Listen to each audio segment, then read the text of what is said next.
Hey, good morning, everybody. This is People of Substance by Lemon Skies, and I have two guests today. Anthony Jones, many of you know him, and his little buddy Jinx. Jinx, say hi. He's so cute. Um, so he's a little poor buddy is petrified of thunder, so he's gonna hang out with us until he decides to leave. So, Anthony, you have come from nonprofit space, and a couple of years ago, you established your consultancy, which is really coaching and guiding people on how to be present, especially in LinkedIn space. So I have many questions. We'll talk about that. We'll talk about do's and don'ts. But first, I wanted to give you a chance to introduce yourself and talk about your evolution, how you've come to nonprofit sector, and then how you shifted gears and became an expert on LinkedIn. Sure.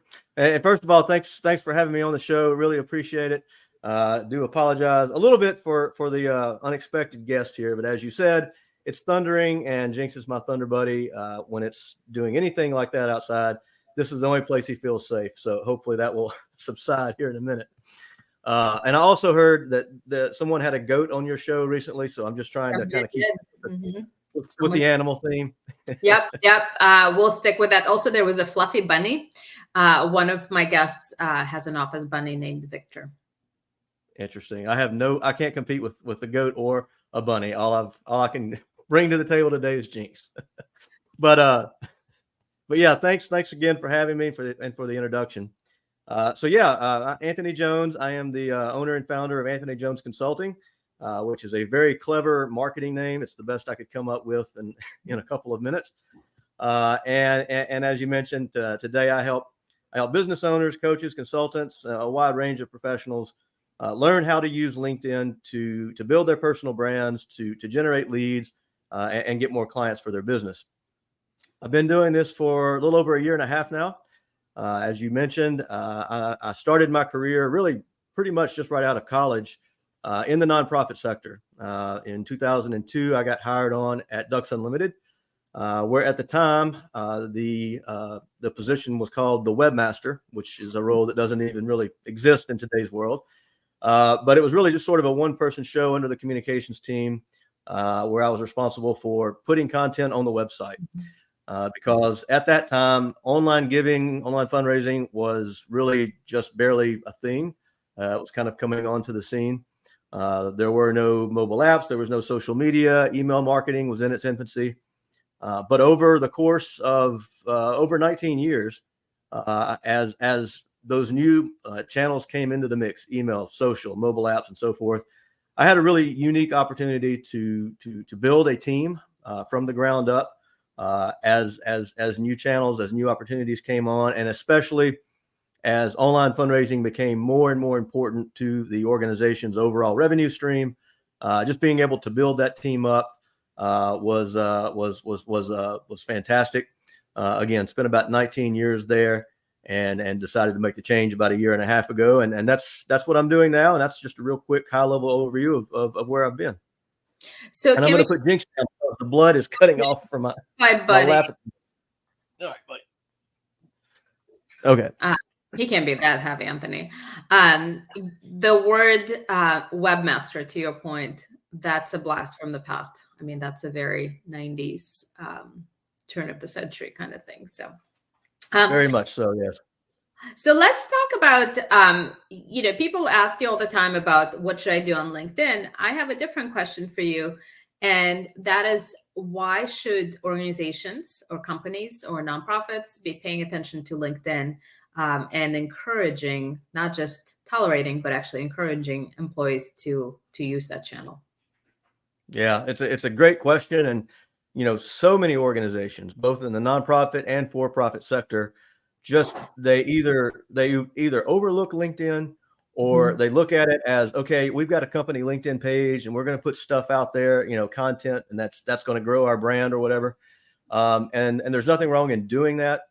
But what most organizations miss the mark on, and especially in the nonprofit world, is really like empowering your staff to be active on LinkedIn, to give them guidelines, to give them tools, to give them incentives and so forth, training, so that they know what's expected, Mhm. what they can and can't post, uh, to allow them to build their personal brands. Because and if you've heard me on any podcast or interview or in any of my content, you'll hear me say this over and over. People connect with people, Mhm. and people may love your mission. They may love your organization and what you do, but at the end of the day, they connect with real human beings. And when your staff is active, when they're talking about their jobs, when they're talking about the work they do for their organizations, when they're sharing just information about who they are as human beings and showing their personality, that's a great way for your donors to really connect with your organization on a deeper level. It's a great way for new people, new prospective donors, supporters, to discover your organization through your employees. And there's just a whole host of benefits there, because you're not only promoting your organization, but you're also allowing your employees to build their own personal brands. And in today's world, that is as much of a employee benefit, I think, as anything. But the problem is most organizations kind of take the opposite approach, and they look at it as kind of from the perspective of we've got to be very, very careful in what we let our people say. And Mhm. they look at it from a restrictive standpoint, right? To a point where most people are scared to be active, or they don't know what to say. And as a result, there's just a lot of lost opportunity for organizations who aren't empowering their employees to be active on LinkedIn, because they are your best marketing assets. Most of them just they need some guidance and some incentives. I would add to what you're saying. It's also to attract prospective employees and, attract different workforce, and just to really make it seem like a place one wants to be a part of. I think that's another benefit that adds to it. Absolutely. When But when when when I was at Ducks Unlimited, as a matter of fact, we had a meeting one day, and I said, "Hey, I want our team to become more active on LinkedIn." Something I had been doing myself really for a couple of years, just because we knew that we wanted to do more with LinkedIn, but it was that one channel that I personally did not have a lot of experience with outside of using it to hire people for my team. Right? I always looked at it as the job board. yeah. But after I had been active for a while, had built my network up a bit, I was seeing the opportunity, and I told my team, I said, I want people to kind of want to see the Mhm. content we're putting out, and I want them to want to come work for Ducks Unlimited as a result of what they're seeing. I want people to want to come work for my team based on the stuff that we're putting out here just as a small unit. So we actually developed a team hashtag. We kind of had a meeting and said, hey, okay, here are the things that we want to talk about. Not making it super serious, but just showing content behind the scenes. What does the day in the life of a digital marketer at Ducks Unlimited look like? What are the projects that we're working on? What are the people uh, behind the scenes who are actually making these really cool mobile applications, or the people behind the website that are making all this great content, and showing that from a personal standpoint. And really, I think that's just the opportunity that a lot of organizations have, whether at the organizational level, Mhm. if you're a leader, director, and in some capacity, like, I would encourage you to do something like that, because it can have great benefits both to the organization, but also to your department in terms of employee recruitment and employee retention. Well, I'll tell you, I've learned so much over the years from watching you and from just observing, and obviously listening to your podcast too, but seeing kind of the types of things you put out there. So I can wholeheartedly agree, as I've benefited from your expertise and knowledge. So thank you for that. Well, Uh, thank you. so I've heard you say this before, and I've definitely kind of veered into that direction of personal brand, the personal piece of it.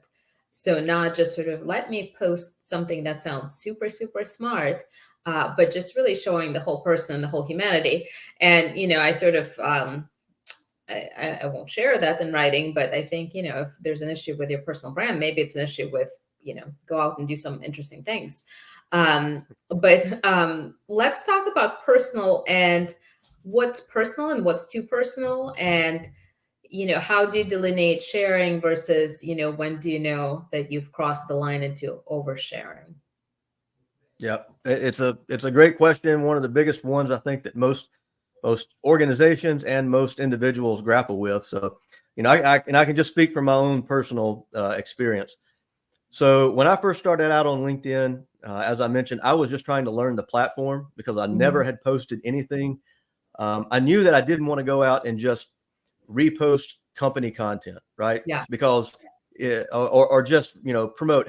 Hey, I got a promotion. I'm happy to announce I just got promoted to this or that, which is what most people did. I wanted to show just who I was as an individual. And really starting out, a lot of the content I posted on LinkedIn would be very similar to the content that I posted on Facebook.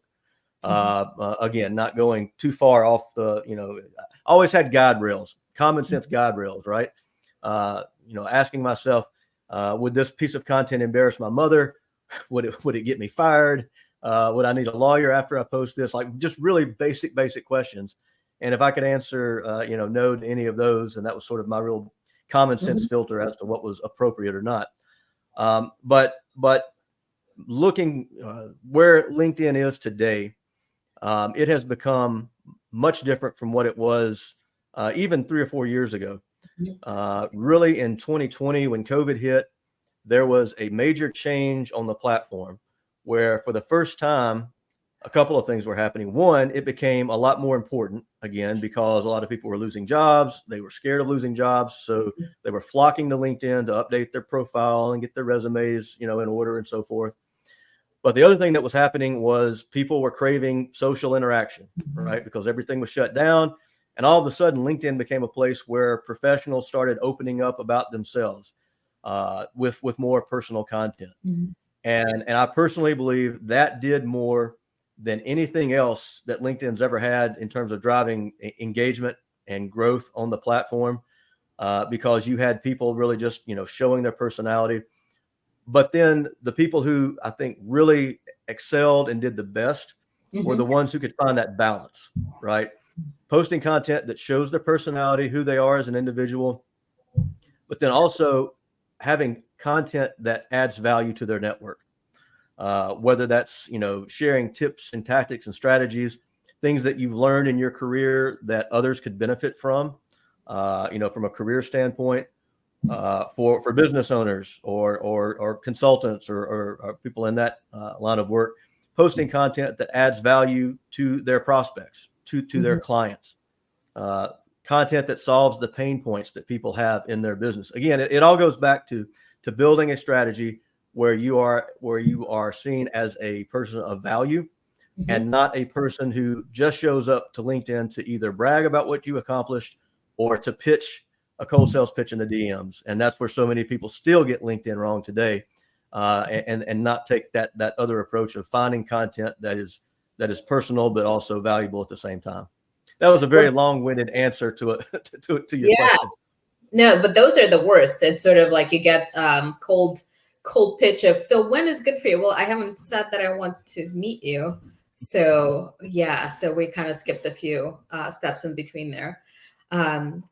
So everything you're saying makes sense. Can we talk about authenticity? And I'm referring to those crying emojis of CEOs that just, had to lay off a bunch of people and they're being authentic and vulnerable, crying, but, people lost jobs and, your authenticity feels a little bit performative at best. So can we talk about authenticity and why it's so much talked about, but so seldom seen? Yeah. And like, I cringed as soon as you said the crying CEO selfie, because I actually wrote a post about that last year. I saw it. It was, one of the biggest stories on LinkedIn. And, and when it comes to being vulnerable, I think there's a time and place for that on LinkedIn. If that's part of who you are and you want to share some vulnerable stories and so forth, but being vulnerable for the sake of being vulnerable, that's to me, that's not authentic. I'm with you. Like authenticity, being authentic, being relatable, and being consistent are 3 keys to success when it comes to building a personal brand on LinkedIn. And I think we all have to understand what authentic means, to ourselves. But it's to me, it's being who you are online. It's the same person you would see if you met that person, at an event or in person. There would be no surprise because they're putting their authentic selves out there through their content. a lot of that authenticity, it can come from both the personal content, but it can also come from the value that you put out there. Because if you're sharing value and stories and real life experiences that you've experienced in your career, that's also authenticity. But you can definitely spot people who are trying to be overly vulnerable or overly authentic. I think that kind of jumps out. It stands out like a big sore thumb. So I would not encourage anyone to do that who is thinking about how to start a content strategy. That's not the way. I will admit that I have kind of this internal filter where, I've actually not posted things, even as I wrote them. I'm like, that really does not sound like me. And if I have a twinge of that, it certainly does not get posted. So, just being very deliberate and thoughtful about it, I think is probably something to consider. Definitely. The flip side of that, though, like I can completely relate to that, because I have written so many pieces of content, and before I hit post, I would just delete it and be like, no, I just doesn't feel right for whatever reason. Doesn't feel right. But the other side of that, and I've been guilty of this a lot. I advise a lot of my clients to be careful of this. Is don't let imposter syndrome keep you on the sidelines, because you can overthink things to the point where you talk yourself out of making a post that could be really valuable, that could be really good. And until you kind of find that sweet spot of, what type of content do you want to talk about, and finding ways to engage with others and getting comfortable with the platform, imposter syndrome is very real. When I first started posting content on LinkedIn, I told you earlier, most of it was kind of personal in nature, because I felt like I didn't have enough experience to talk about like fundraising or mobile app development or web design. Even though I had 15 plus years of experience and had built and led a team, I felt like I was not qualified to talk about that, because there were so many other experts on the platform who were talking about it. And what I've learned since then is, yes, there are people who do exactly what you do. There are probably people out there who do it even better, but everyone has their own unique perspective on that experience, right? And that's different. And your unique perspective on that area of expertise is what can also help you build that personal brand. So one piece of advice that I give is, don't let imposter syndrome keep you on the sidelines of LinkedIn, because it's keeping about 99% of the user base quiet. Most people are lurkers. Don't overthink it. And if you have any level of experience, even if you're just starting out in your career, you're learning lessons. You are going through experiences that would be relatable to others in your sphere of influence, right? Others in that same type of same journey, same part of the journey in their career. And again, whether you've been in your career for 15 years or even someone who's considering, on the verge of retirement, everyone has unique perspectives from where they are in their career and their journey, and those should be shared, because there's a lot that you can have to share that would be valuable for other people to hear. That makes sense. So as we move on, I think keeping on the sidelines, imposter syndrome is true, but I want to ask you a question about being a content creator, and, sort of what is the writer's block, or, content production creation block. And, in particular, when it comes to video, there's a lot of reluctance. So I wanted to ask you about, how do you shift into that creator mindset? Yeah. And it's, again, that's the biggest challenge for most people. They don't know what to post. They don't know what's appropriate. Like they really get hung up on that. And if you are employed, especially if you're in the nonprofit world as an employee, if you have any concerns, like, one, find out if your company has a social media policy. Most of them do. As I mentioned earlier, most of them are filled with restrictions as opposed to, encouraging guidelines, which is a separate topic. But one, know what those guidelines are for your company, or have a discussion with your manager and say, hey, I want to get active on LinkedIn, and make sure you understand what those guidelines are, so that you're not going to get in trouble there. But the other piece of that is, once you decide, okay, I want to start talking about something on LinkedIn, my advice is to define your content pillars. Okay. And what I mean by that is just come up with 3 or 4 topics that you know a lot about, that you have a lot of experience with, and that you can talk about with ease. And those pillars will look different for every single person, except for one that I encourage everyone to have. That first pillar should be about you, where you are occasionally showing content about who you are as a human being, showing your personality. You don't have to be overly personal, right? There's certainly common sense guidelines there, but just people connect with people, they relate to people. So have content that shows who you are as a person. And then your other pillars should be more based around your experience, things that you've learned. For example, if you are a digital marketer, maybe you are an email marketer, something like that, like email tips, tactics, things that you're learning, tests that you're conducting, things that you're learning in your area of your job. Like that could be a core pillar. If you are a business owner, kind of flipping the script here a little bit, you really want to focus your content pillars around the problems that you solve for your customers, right?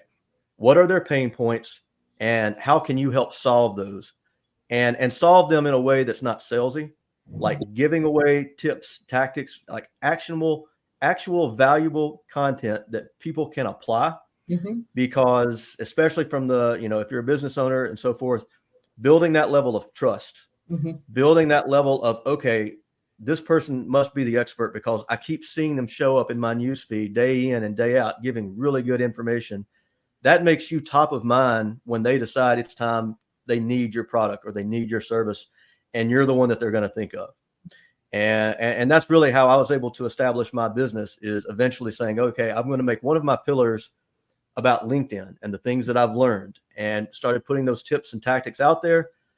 Before I knew it, I had people who were reaching out to me saying, hey, I need help with my profile. Or I had people reaching out saying, hey, would you consider come speaking at our conference or something like that. And that kind of snowballed over the course of a year and a half or so, and enabled me to actually make the change, leave my 9-to-5 job and start this consulting business. And again, it was all a result of getting inbound leads from the content and personal brand that I had established. So 9 to 5, fun fact, I just recently learned that Dolly Parton re-recorded 9 to 5 to be 5 to 9. So I'll send you the link after we're done here. Did you know that? Yep. No, I saw a headline or something about that. I haven't seen it though. It was on my Peloton outdoor walk playlist, and it's about pursuing your passions and all the things I think you'll appreciate. So I'll send you a link from Dolly. So we'll get there. So speaking of personal, we've been playing a little game called Two Truths and a Lie. And, really interesting things have come up. One, I won't reveal who it is, but I learned that somebody in our industry who is a thinker in philanthropy is a fan of rom-coms, for example. So that was a very recent one. So there's some really interesting tidbits that come out. Have you played it before? maybe 10 or 12 years ago. I don't know, but I will tell you, I did not prepare for this part of the interview. I saw it listed, but I didn't do my homework. You're gonna wing it. It's okay. Well, I know about Jinx the dog, so you can use him. But let's try this. And I warn people, like, keep it PG-13ish, maybe. So LinkedIn doesn't ban both of us from right. That would not be ideal. No. It would be kind of detrimental when you're in that business, but yes. It would require a big shift in my business model for sure. I've got to think about. I'm so sorry I didn't prepare. I've got to let me think about this for just a second, and I'm going to try to deflect and go back to a question that I didn't answer a while ago in my rambling that you specifically asked, and I'm sorry that I didn't answer it. And this gives me a perfect chance to get away from the two truths and a lie. You asked about video. Would you like for me to speak a little bit about that? I would. And actually in my field in communications, we call it the graceful pivot. So I think you just demonstrated how to gracefully pivot from a question that you're trying to shift from. So yes, let's talk about video. Oh, it was an awkward pivot. It was very, very awkward, but that was the intent. So yeah, we'll pivot back to video.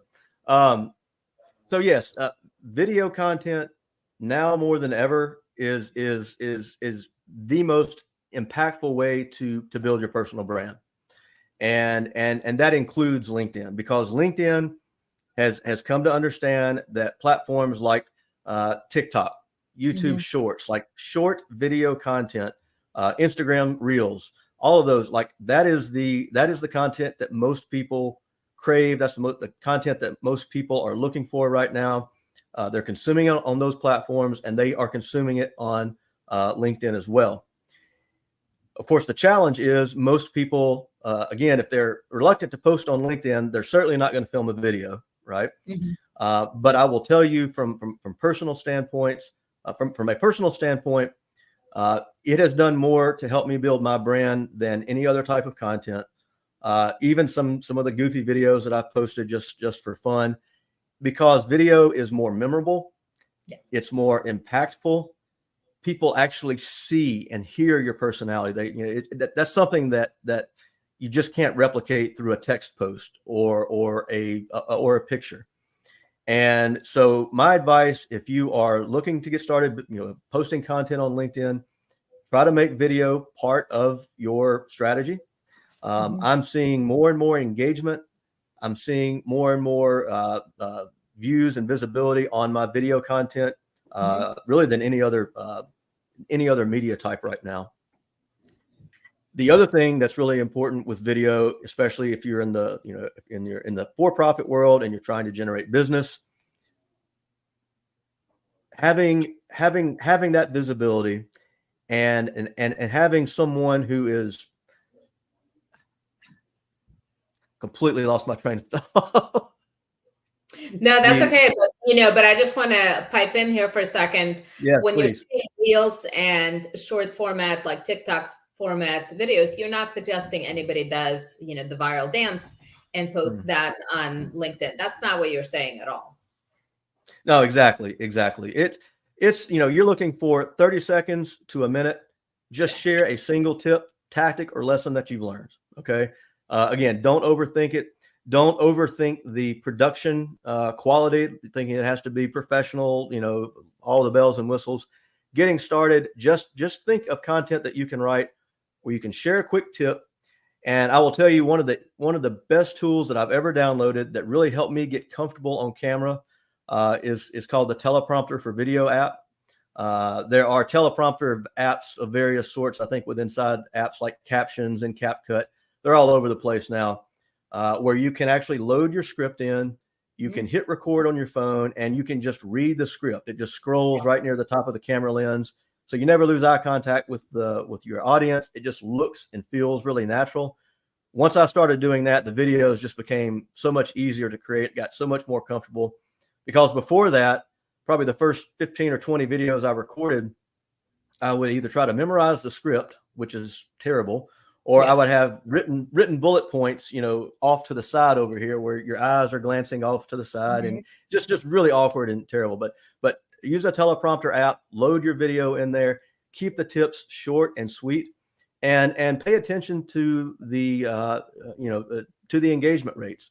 If it's working, double down on video, because again, it's a great way to stand out from 90+% of the other creators that will just never create a video, no matter what, no matter what you suggest to them. And two, once again, it is more memorable and more impactful.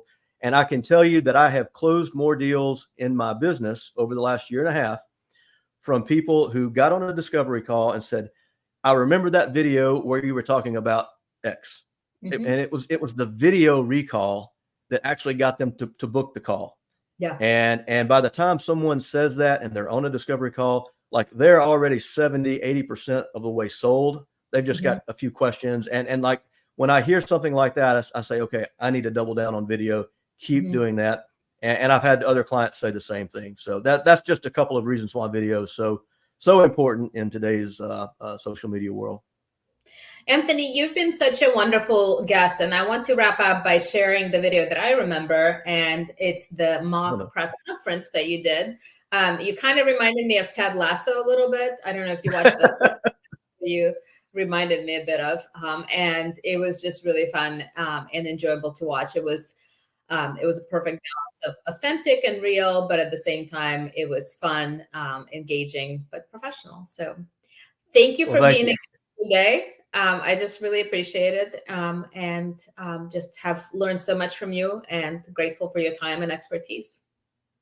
Well, thanks so much for having me, Olga. I really appreciate it. And I also really appreciate you not going back to the two truths and a lie, because I still haven't come up with anything very good for that. Oh, we'll come back to that. We'll do that as a separate thing down the road. So there you go. There you go.